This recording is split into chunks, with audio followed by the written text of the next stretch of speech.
you look at the oil and gas issue, how it played out 2 years ago, Republicans and Democrats were able to come together and come up with a sensible approach, and I think that will happen as well. The second issue I want to talk about, which I'm going to bring it to a close with this, is the budget issue, because obviously it's directly connected to what's happening in the broader economy. I think any notion that Colorado was insulated or immune from the recession is gone. It was a fanciful notion. Never was to be. And the reality is that's going to have a significant impact on our budget. I think policymakers need to steel ourselves for the unfortunate but no less real reality that the recession is going to have a dramatic negative impact on our budget. How bad it is, we won't know until this Friday.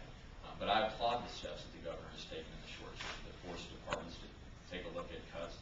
I think we're going to have to think long and hard about continuing the hiring freeze that there was a question about. I think we've got to look at it.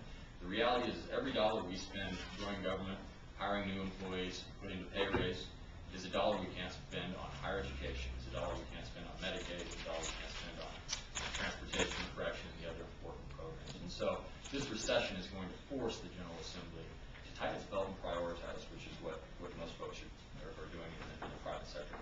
Last comment is transportation. I don't want to go into the details.